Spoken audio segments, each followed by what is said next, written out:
Welcome to the Coast to Coast podcast, brought to you by Play Picks and the Lines, coming to you from the West Coast. Josh Lander, joined by my guy Nate Weitzer on the East Coast.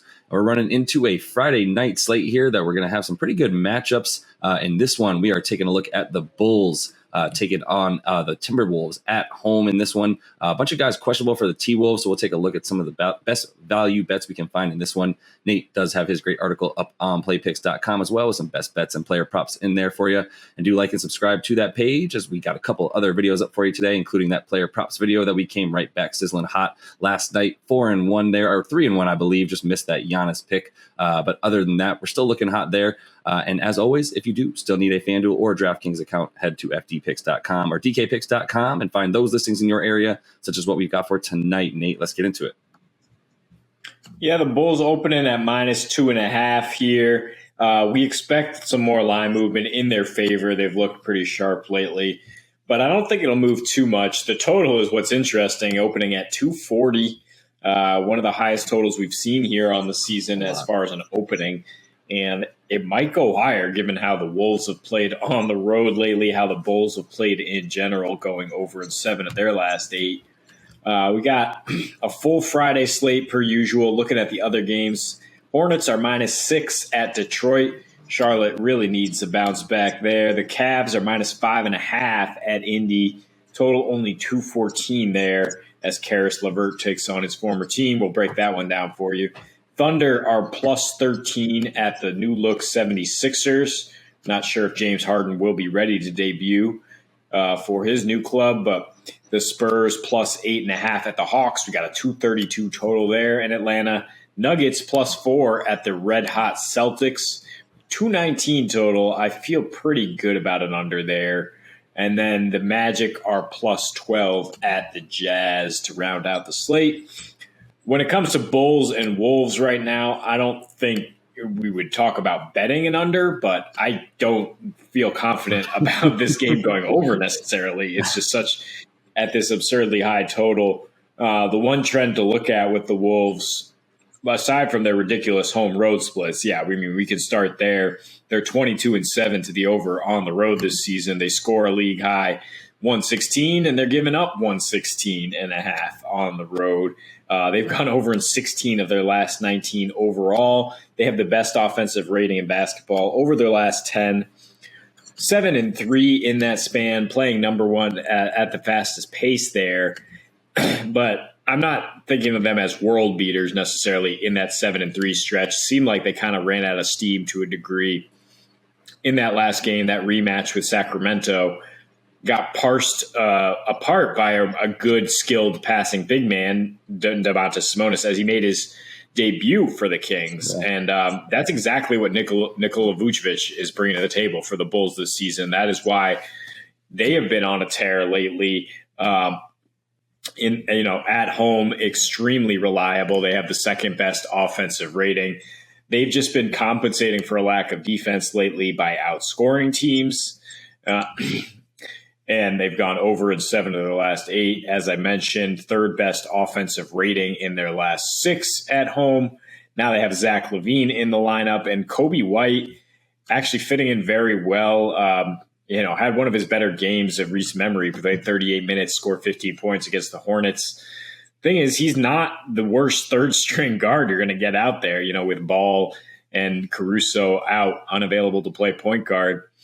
And then you got to mention all the guys questionable for Minnesota tonight: and Anthony Edwards, D'Angelo Russell, Taurean Prince, Pat Beverly, Naz Reid, and Josh Okogie. We don't expect all those guys to sit by any means, but it does kind of indicate a team that kind of ran out of steam. As I said, they're in Sacramento. They're on the third game of a 5-game roadie here, and I look at the trend of when Patrick Beverly plays, as you would expect, their identity is a little bit more of grit and grind, a little less of these ridiculous shootouts. The pace slows down, and the defensive rating drops 7 points when Pat Bev is in there. They did go under recently against Detroit, one of their few unders because Patrick Beverly was playing there. If the total's at 242 or higher, I would feel fine about the under, but I think we don't need to overcomplicate that The Wolves are 5-6 against the East in their last 11 since the start of December, and the Bulls have been one of the most reliable teams in the league in terms of against the spread, and especially at home. Yeah, that's really what it comes down to. What the last point you hit, I think, is the reason I look at this game and I go, what a fun total. If I'm not taking the under on 240, I'm not taking an over, right? That's crazy. But I do look at the difference in the sort of the situational stats here, right? Where we know Minnesota scores a ton of points at home, but they don't win. On the road, but they don't win on the road either, right? They're 6-13 straight up when they're an away underdog. I think we mentioned 9-19 straight up as underdogs overall. They lose all their games as underdogs by an average of 4.7 points. 2.5 points is too low. This is going to rise. I think we know that. We're recording this just for full transparency on Thursday night for this video, and sitting at 2.5, it already rose to about 3.5. I'm sure by the time a lot of you are betting this, it's going to be closer to 5.5. 6, to be honest. But I'm not worried about the Bulls pulling this one out. Like I said, and you mentioned as well, at home they're very, very good, and in their last 6 they are 4-2 straight up, and then against the spread they've only played 6 home games in their last 15 games. They've played bulk of them on the road,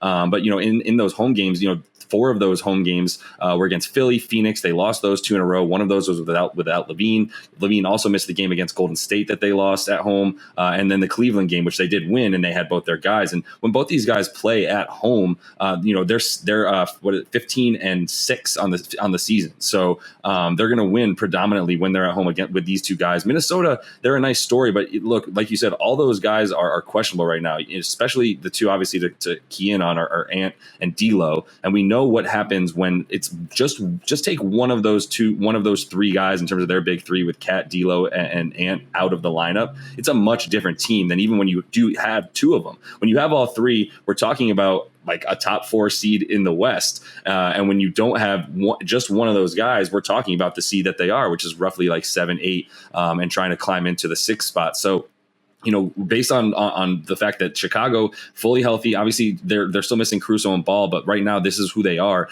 Dosunmu is questionable, but we know what we're getting, and we've got the 2 guys in the lineup that they need in terms of DeMar and Zach LaVine, and it's a big reason for why they win. You mentioned all the stats for at home for the Bulls are about them on offense, right? 2nd best offensive rating on the season at home, bottom 10, about 7th worst on the at home in terms of defensive rating, and that's why when they win, and at home, they're scoring 118 points a game in their wins at home, because they know that they're going to have to outscore the other team. And one last stat, just really because this is a small enough spread that I think you can really just look at certain numbers in terms of 4th quarter, scoring, crunch time numbers, etc. When DeMar and Zach LaVine are both in the top 10 in terms of 4th quarter points, which is a huge reason why they're able to pull all these games out at home.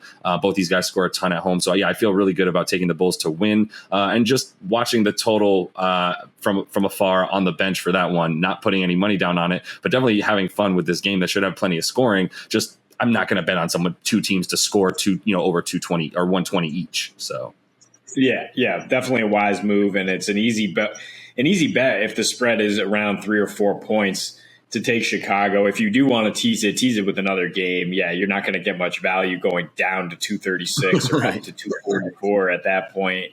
It's just going to be absurdity if it happens. But there are things that Minnesota sells out to defend, in terms of limiting threes, but they give up and limiting points in the paint, but they give up plenty of mid-range shots. They're 22nd in opponents' 2-point percentage, and they give up the most free throws per game. And as we know, DeMar DeRozan, the team DeMar DeRozan is on, scores the most mid-range points for the last 4 seasons now in the NBA. And he is among those leaders in clutch points, in the MVP discussion, to say the least. He's 5th in clutch points this season, I believe, and has the Bulls posting that good rating that you're talking about down the stretch. They're a lot more of a trustworthy team. In a close game in the 4th quarter, they score the 2nd most points in the final frame. Minnesota's 12th in that department. And if either of those guys, Anthony Edwards or D'Angelo Russell's out, you'd expect the spread to grow, but you also couldn't really trust Minnesota to pull out this game. yeah, they can't.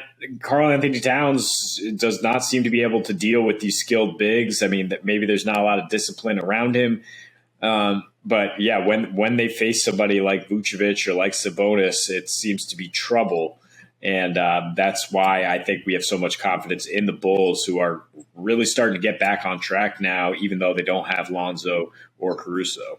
Yeah, for sure. And the Bulls, who they are right now is, this iteration of the Bulls is going to be better than any if one of those two guys is missing from Minnesota, as we mentioned. I think, you'd be wise as soon as you see this video, if you can still get that spread below 5 points, 3-4 points or so. I still think you have to feel good about that. As you mentioned, the Bulls winning at home, by an average of about 4.7. So, they're a team that can definitely cover that. And if it's even close down the stretch, like we said, there's one team that we feel much more comfortable backing, and that's a team with DeMar and Zach LaVine. And I love that stat that Minnesota just giving up the second most points from the exact spot on the floor that the DeMar DeRozan led Chicago Bulls want to score from every single time. So that is all the time we have for you in this one. Make sure you are liked and subscribed to that page, and check out those other couple videos we have for you today.